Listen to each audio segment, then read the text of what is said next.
ஓம் முருகா போற்றி. ஓம் சரவண பவ. என் அன்பு குழந்தையே, யான் இருக்கின்றேன், பயம் கொள்ளாதே. நீ பார்த்து கொண்டே என்னை உன்னை கோபுரத்தின் உச்சியில் வைத்து அமர வைக்கப் போகின்றேன். அழகு பார்க்கப் போகின்றேன். நம்பிக்கையோடு முருகா என்று கூப்பிடு. முயன்று கூட தோற்றவர்கள் உண்டு.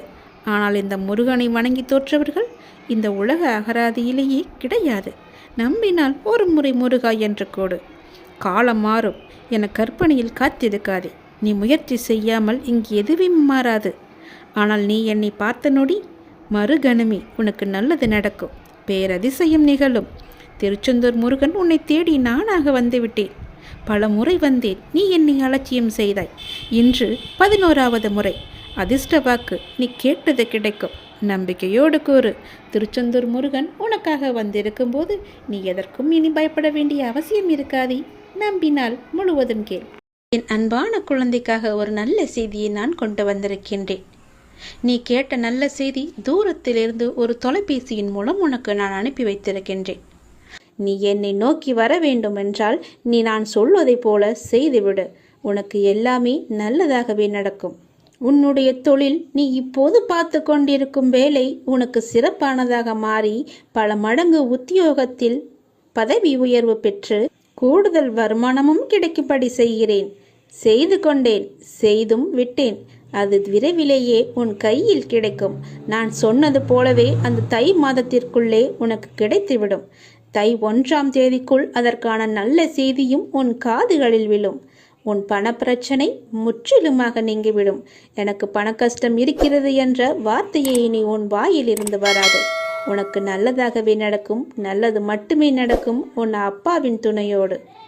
உன்னுடைய பாரம் மிக கடுமையாகவும் வேதனைகளை தாங்க முடியாததாகவும் வாழ்க்கை நெருக்கடி நிறைந்ததாகவும் இருப்பதை பார்த்து நான் சஞ்சலப்படுகிறேன். என் மனம் சஞ்சலப்பட்டு கொண்டிருக்கிறது. யார் இந்த இக்கட்டான நேரத்தில் உதவுவார் என்று எல்லா இடத்திலும் உனது கையை விரித்து நீ கலக்கம் கொண்டிருக்கிறாய். துக்கமும் துயரமும் இப்போது உன்னை அழுத்தி கொண்டிருக்கிறது. இதிலிருந்து எழுந்து வர நீ முயற்சி செய்கிறாய். ஆனால் உன்னால் வர முடியவில்லை. ஏன் முடியவில்லை என்று யோசித்தாயா? முதலில் அதை எல்லாவற்றையுமே நீ மறந்துவிடு. நான் இப்படி இல்லை என்று மறந்துவிடு. நான் இப்படிதான் என்று நினைத்தால் நீ அப்படியே உட்கார்ந்து விடுவாய். என்னால் முடியும் என்று எழுந்து வா. முதலில் உன் முகத்தில் சிரிப்பை கொண்டு வா. அந்த சிரிப்பு இல்லாததுதான் இதற்கு எல்லாமே காரணம். எதையோ மனதில் போட்டுக்கொண்டு அழுது புலம்பி தவித்து கொண்டிருக்கிறாய். யாரிடம் போய் சொல்வது, யாரிடம் சொன்னால் எனக்கு தீர்வு கிடைக்கும் என்று அழுது கொண்டிருக்கிறாய். தங்கமே, முதலில் அதிலிருந்து வெளியே வந்துவிடு. உன் முகத்தை எப்பொழுதும் புத்துணர்ச்சியுடன் வைத்துக்கொள். உனக்கு ஒன்றுமே இல்லாதது போல, அதாவது எனக்கு எந்த துன்பமும் இல்லை, துயரமும் இல்லை, எந்த ஒரு பிரச்சனையும் இல்லை என்பது போல எப்பொழுதுமே உன் மனதை நீ புத்துணர்ச்சியோடு வைத்துக்கொள். உன் மனம் புத்துணர்ச்சியாக இருந்தால் உன் முகமும் புத்துணர்ச்சியாக கலையாக இருக்கும். அது இல்லாததுதான் இப்போதைய காரணம். உன் முகத்தை நீ நேரடியாக சென்று கண்ணாடியில் பார், எப்படி இருக்கிறது என்று. எவ்வளவு சோர்வாக, எவ்வளவு கவலையாக இருக்கிறது என்று. எல்லாவற்றையுமே மறந்துவிடு. எனக்கு தான் என் அப்பன் இருக்கிறானே என்று தைரியமாக எல்லாவற்றையுமே மறந்து முதல் அடியை எடுத்து வை. உன் மனதை மகிழ்ச்சியாக வைத்துக்கொள். என்னை நம்பி என் ஆலயத்திற்கு நீ வா. நீ வளமுடன் வாழ்வாய். எந்த குறையும் இல்லாமல் வாழ்வாய்.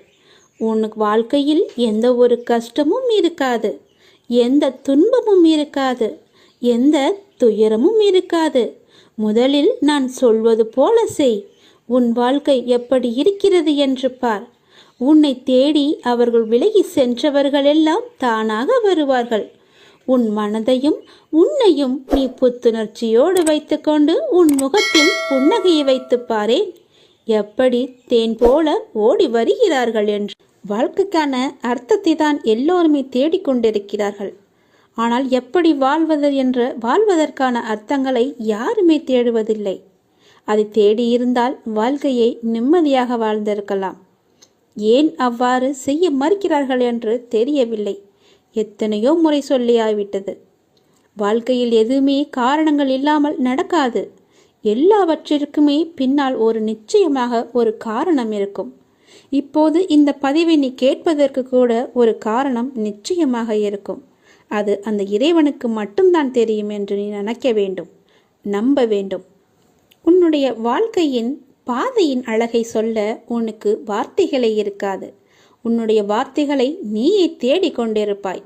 அவ்வளவு அழகானதாக உன் வாழ்க்கை மாறப்போகிறது. வாழ்வில் நம்பிக்கை, நிதானம், பொறுமை, சகிப்புத்தன்மை, அறநெறியில் வாழுதல், பிறரிடம் புறம் பேசாமல் இருத்தல், இதை நீ கடைப்பிடித்தாலே உன்னுடைய பாதை சுகமான பயணமாக உன் வாழ்க்கை அமையும். உன் பாதையும் நன்றாகவே இருக்கும். எந்த ஒரு கரடும் முரடும் இல்லாமல் நன்றாகவே இருக்கும். நீ உன் அப்பாவை அழைக்கும் தருவாயில் உன் சத்தம் என்னுடைய மனதிற்குள் இருந்து உனக்கு ஆரம்பிக்கும். கேட்கும் முன்னரே உன் முன் நான் இருப்பேன். ஏனென்றால் என் இதயத்தில் தான் உன்னை சுமந்து கொண்டிருக்கிறேன். இது அப்பாவின் வாக்கு. நீ உன் வாழ்க்கையில் முன்னோக்கி மகிழ்ச்சியாக செல்லும் காலம் வந்துவிட்டது. நம்பிக்கையோடு நான் கூறும் வார்த்தைகளை எல்லாமே பின்பற்று. நீ எதையெல்லாம் இழந்தாயோ அதைவிட அதிகமாகவே உன்னை வந்து சேரும். நான் நிச்சயமாகவே நான் சேரும்படி செய்வேன். இது மிகவும் அவசரமான செய்தி. நீ சந்தோஷமான செய்தி. இதை நீ புறக்கணித்து விடாதே. இதற்கும் ஒரு காரணம் இருக்கிறது. சந்தோஷ செய்தி என்கிறீர்களே, அப்படி என்ன சந்தோஷமான செய்தி என்றுதானே நீ கேட்கிறாய்? நீ கேட்டதை, நீ நினைத்ததை நான் தரப்போகிறேன். விரைவாகவே அது உன்னிடம் கிடைக்கும்படி நான் செய்ய போகிறேன். நீ கேட்டது எல்லாமே உனக்கு கிடைக்கும். என்னிடம் வெகு நாட்களாக கேட்டுக்கொண்டிருந்தாய். புத்தாண்டு அன்று என் ஆலயத்திற்கு வந்து என்னிடம் ஒன்று கேட்டாய். அது உனக்கு ஞாபகம் இருக்கிறதா என்று பார். அதைதான் நான் உனக்கு இப்போது தரப்போகிறேன். அதற்கான காலம் கனிந்து விட்டது. காய் கனியாகி பழம் பழுக்கும் நேரம் வந்து விட்டது. அதனால் இப்போது நான் உனக்கு இந்த நல்ல செய்தியை சொல்வதற்காகத்தான் நான் வந்திருக்கிறேன். விரைவாகவே நான் அதை கொடுத்து விடுவேன். வெகு நாட்களெல்லாம் காத்திருக்க வேண்டாம். இன்னும் 2-3 நாட்களிலே அது உனக்கு கிடைக்கும். நல்ல செய்தியை கேட்பாய். நீ வாழ்வோம் வளமுடன். நல்ல வழி பிறக்கும் உங்களுக்கு. சீக்கிரமாகவே உனக்கு நல்ல வழி பிறக்கும். என்னை நீ முழுவதுமாக நம்பு. நீ வருவாய் என்று உனக்காக நான் காத்து கொண்டிருக்கிறேன். விரைவில் ஒரு முடிவுக்கு வரப்போகிறது. எது என்று கேட்கிறாயா? உனது துயரங்கள் எல்லாமே விரைவிலேயே ஒரு முடிவுக்கு வரப்போகிறது. நீ தேவையில்லாமல் உன்னுடைய கண்களை நீ கலங்க வைக்காதே. மகிழ்ச்சியாகவே இரு. எப்போதும் உன்னை நீ மகிழ்ச்சியாகவே வைத்துக்கொள். நான் இருக்கும்போது எதற்காக நீ கலங்க வேண்டும்? என்னை மீறி எதுவும் நடக்கப் போவது இல்லை என்று உனக்கு நன்றாகவே தெரியும். எல்லாவற்றையுமே ஆட்டி வைப்பது நான் தான் என்று தெரியும். அப்படி இருந்தும் வீணான மனக்கவலை உனக்குள்ளே எதற்கு? உன்னை நான் தேர்ந்தெடுத்து நான் வசிக்கும் இடத்திற்கு நான் உன்னை வரவழைத்தேன். ஞாபகம் இருக்கிறதா? எப்படிப்பட்ட சூழ்நிலையில் என்னை வந்து சந்தித்தாய் என்று உனக்கு ஞாபகம் இருக்கிறதா? அதனால் நீ கலங்காதே. என்னுடைய வாக்கு என்றுமே பொய்யாகாது என்பதை நீ நம்ப வேண்டும். எந்த சூழ்நிலையிலும் உன்னை நான் கைவிட மாட்டேன் என்று நீ நம்ப வேண்டும். நம்பிக்கையோடு நீ எப்பொழுதுமே இரு. என் அப்பன் என்னை பார்த்துக் கொள்வார் என்ற நம்பிக்கையோடு இரு. என்னை மீறி எதுவுமே நடக்காது. உனக்கு என்ன வேண்டும் என்று என்னிடம் கேள். உனக்கு வேண்டியது எல்லாவற்றையுமே நானே தருகிறேன். அப்படி இல்லை என்றால் நீயே வேண்டியதை எடுத்துக்கொள். எனது கஜானா வாயிற்கதவு உனக்காகத்தான் திறந்து வைத்திருக்கிறேன். அதில் உனக்கானது நிறையவே இருக்கிறது. அதில் உனக்கு என்ன வேண்டும் என்று நீயே தேடி எடுத்துக்கொள். எது உன்னிடத்தில் சேர வேண்டுமோ அது உன்னிடத்தில் தானாகவே வந்து சேர்ந்துவிடும். அதனால் இது வருமா, கிடைக்குமா, எப்பொழுது கிடைக்கும் என்று நீ ஏங்கி உன்னை நீயே வருத்தி கொள்ளாதே. நிச்சயமாகவே அது உன் கைக்கு கிடைக்கும். நீ அறிந்ததை கொண்டு நீ கடவுளை வழிபடு. உனது உள்ளத்தில் இருந்து நீ வழிபடு. வழிபாட்டிற்கு எந்த ஒரு விதிமுறையுமே இல்லை. உன் தாயை எவ்வாறு உனது சேவைக்கு அழைப்பாயோ அதே அன்பும் இயல்புமே போதுமானது. கடவுளை வழிபடுவதற்கு கடவுளுக்கு என்று தனி ஒரு ரகத்தை நீ தேடாதே. இயல்பாகவே அப்பா என்று என்னை கூப்பிடு. உன் அப்பாவிடத்தில் நீ எவ்வளவு உரிமையாக இருப்பையோ அது போலவே நீ என்னிடத்திலும் உரிமையாக இருக்கலாம். ஏனென்றால் நீ என் பெற்றெடுத்த பிள்ளை. நீ என் பிள்ளை நன்றாக இருக்க வேண்டும், என் பிள்ளை என்னிடத்தில் சகஜமாக பழக வேண்டும் என்றுதான் நான் ஆசைப்படுகிறேன். என்னுடைய ஆசையை நீ நிராசையாக்கி விடாதே. என்னிடத்தில் எல்லா உரிமைகளுமே உனக்கு உண்டு. நீ என் பிள்ளை, நான் உன் அப்பா. என் அன்பு குழந்தையே, எல்லோருடைய வாழ்விலும் மாற்றங்கள் வருகின்றன. சிலருக்கு கொஞ்சம் தாமதமாக இருக்கலாம். இப்போது உன் வாழ்விலும் நீ எதிர்பார்த்த மாற்றம் வரப்போகிறது. உன்னுடைய பல வேண்டுதலில் உன்னுடைய முதன்மையான வேண்டுதல் விரைவில் நடக்கப் போகிறது. அதற்கு நீ செய்ய வேண்டியது எல்லாம் அந்த விஷயத்தை குறித்து நேர்மறை எண்ணங்களை மனதில் எழுப்ப வேண்டும். அது நடக்கும் என்று நீ நம்ப வேண்டும். உனக்கு அந்த வேண்டிய ஒன்று நிச்சயமாகவே கைகளில் கிடைக்கும். கோவிலில் சாமி முன் இந்த முறைப்படி நீ பிரார்த்தனை செய்து வந்தால் நிச்சயம் நீ நினைத்தது நடக்கும். நமக்கு எப்பொழுது எந்த பிரச்சனை எந்த ரூபத்தில் வந்தாலும் நாம் அந்த பிரச்சனைகளை முடிக்கவும் அதிலிருந்து முழுமையாக விடுபட்டு வெளியே வருவதற்கும் நாம் செய்யும் முதல் காரியம் தெய்வத்திடம் சரணடைந்து பிரார்த்தனை செய்து நம் குறைகளை கூறி வேண்டிய வரங்களை பெற்றுக்கொள்வோம். அது மட்டுமில்லாமல் நமது வாழ்க்கையில் செய்யும் சில சிறிய தவறுகளுக்கும் தெய்வத்திடம் சென்று அதற்கான பரிகாரங்களையும் செய்து புண்ணியத்தை தேடிக்கொள்வோம். ஆனால் கோவிலில் சாமியிடம் வேண்டுவதாக இருந்தாலும் பரிகாரம் செய்வதாக இருந்தாலும் அதற்கு ஒரு முறை இருக்கிறது. அந்த முறைப்படிதான் நாம் இறைவனிடம் வேண்ட வேண்டும். அப்படி வேண்டினால் கண்டிப்பாகவே அது நிறைவேற்றப்படும். அந்த முறைப்படி பரிகாரம் செய்தாலும் தெய்வம் அதை முழுமையாக ஏற்றுக்கொள்ளும். நாம் நம்பிக்கையுடன் செய்ய வேண்டும். அதனால் இன்று கோவிலில் தெய்வத்தின் முன் எப்படி பிரார்த்தனை செய்வது, எப்படி வேண்டுவது பற்றி தான் நாம் இப்போது சொல்ல போகிறோம். கோவிலுக்கு சென்றால் தெய்வத்தின் முன் மண்டியிட்டு வேண்டு என்று நிறைய பேர் சொல்லி நாம் கேள்விப்பட்டிருப்போம். ஆனால் நம்மில் எத்தனை பேர் இந்த முறையில் தெய்வம் முன் மண்டியிட்டு வேண்டியுள்ளனர் என்பது நமக்கு தெரியாது. ஆனால் அடுத்த முறை நீங்கள் கோலதெய்வ கோயிலுக்கு சென்றாலும் அல்லது வேறு ஏதாவது உங்களுக்கு பிடித்த தெய்வத்துடைய கோவிலுக்கு சென்று வேண்டினாலும் தெய்வத்தின் முன் முட்டி போட்டு உங்கள் பிரார்த்தனையை வையுங்கள்.